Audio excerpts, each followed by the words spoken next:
ရောက်တဲ့ချီချန်တဲ့နေအိမ်မရနကစီငယ်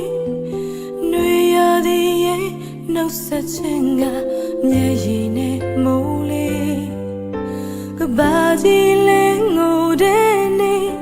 တစ်ချိန်က